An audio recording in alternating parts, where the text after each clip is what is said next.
Alors cette spiritualité, j'imagine que ça vous a quelque peu aidé à designer pour les JMJ les vêtements des prêtres, des évêques et la chasuble du pape. Et j'ai vu une image d'ailleurs, vous l'avez rencontrée. Oui. En fait, je suis venu à cette expérience inoubliable par mon travail pour le comité d'art sacré. J'étais dans un comité d'art sacré lié à l'abbaye de l'Épau, à une exposition de l'abbaye de l'Épau, avec Amish Kapoor et Gérard Garouste. Je m'étais occupé des vêtements liturgiques dans les prisons. Donc c'était un challenge assez extraordinaire, qui avait eu des conséquences extrêmement positives, puisque j'avais inséré la couleur, j'avais ramené une note d'espoir.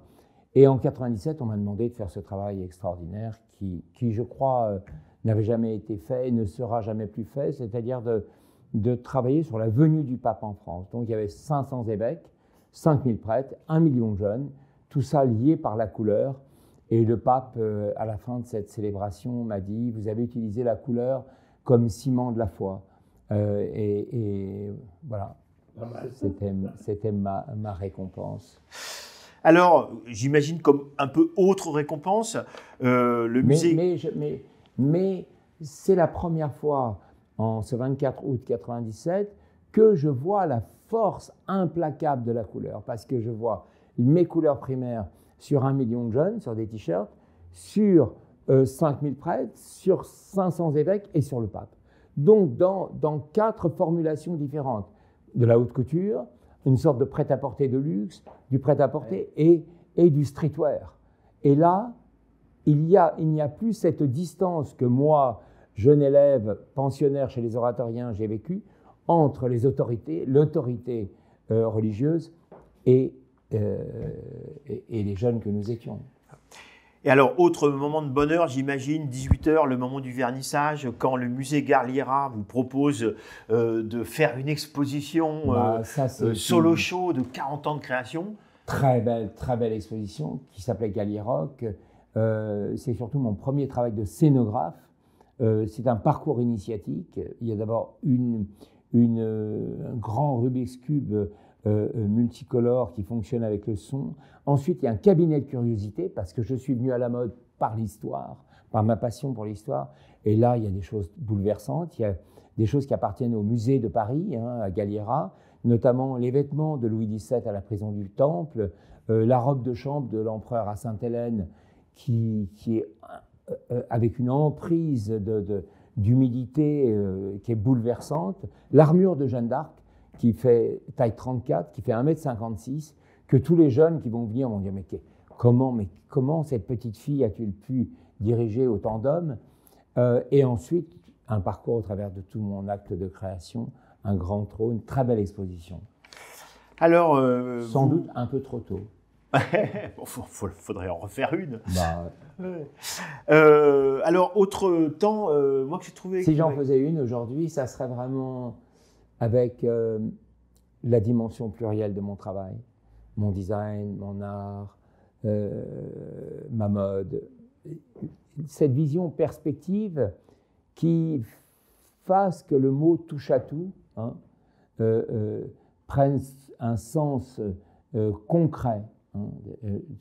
Parce qu'en France, il y a cette dimension qui est en train de s'effacer, heureusement, que si l'on touche à multiples constellations, parce que touche à tout, c'est un archipel, c'est une constellation d'expériences, en fait, et de voir la cohérence qu'il y a sur un demi-siècle.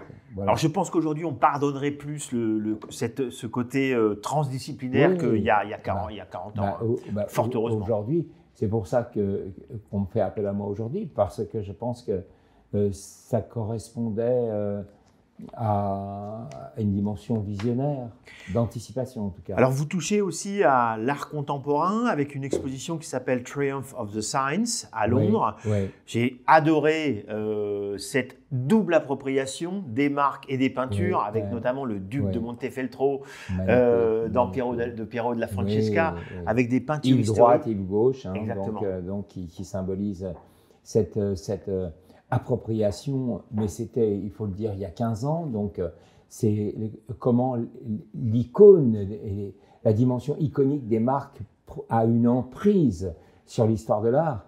Donc j'imprime, je fais peindre à la main le déjeuner sur l'herbe dans son format, et ensuite je reviens imprimer d'une manière assez prosaïque et brutale. Un peu iconoclaste.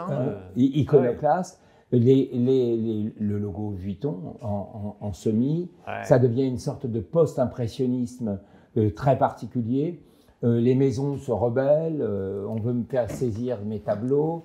Ma position de designer aussi crée une sorte d'ambiguïté. Le Triumph of Design, la plupart des tableaux sont aujourd'hui dans les collections de Kanye West et de Jay-Z.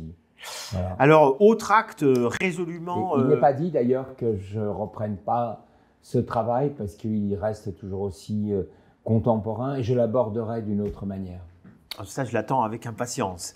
Autre acte, on va dire, dans l'art contemporain, d'installation, c'est la façon dont vous vous appropriez pour le 400e anniversaire de la mort d'Henri IV, une sculpture, monument, une statue, on va dire, avec un geste, encore une fois, très radical, que de finalement l'entourer, comme on le fait en 3D, avec la cage, un baldaquin de lumière.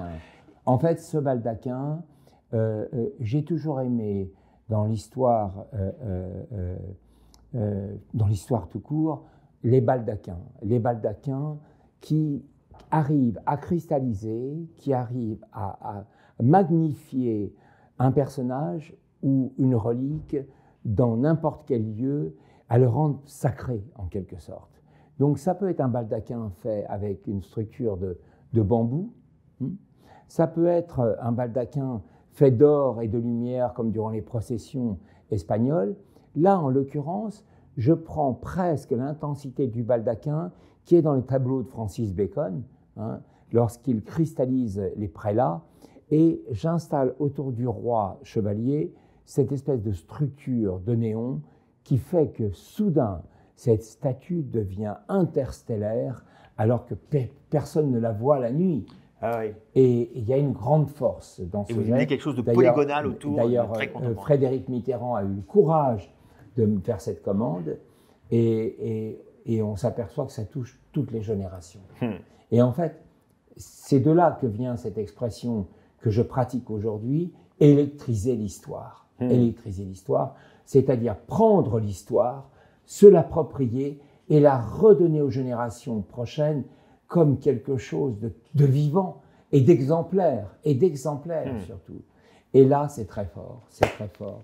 Et je l'ai fait ensuite pour les 100 ans d'amitié entre la Corée et la France.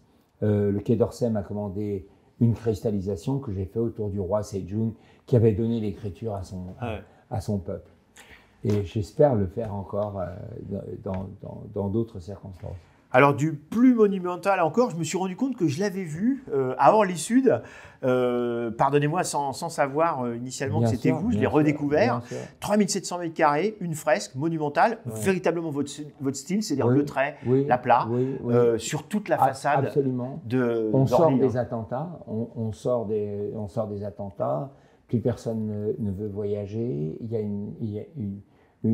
une ambiance très lourde qui s'installe sur notre pays, comme une chape. Et Augustin de Romanet me dit « Jean-Charles, est-ce que tu as une idée ?» On est en train de réfléchir à une installation sur la façade. Et j'écris ce mot très simple qui est « bienvenue ». Et je l'entoure de personnages qui font partie aussi là de l'histoire de France. Il y a un marin, il y a Jeanne d'Arc, il y a des images un peu à la fois contemporaines et qui appartiennent à l'histoire. Et surtout, il y a la couleur. Et donc, je crois que c'est, ma plus grande installation à ce jour. Et la prochaine à venir sera ce grand ange, qui est l'ange géographe, qui sera boulevard Saint-Germain, sur 15 mètres de haut, et qui sera fait en treillage. J'aime la rue. J'aime...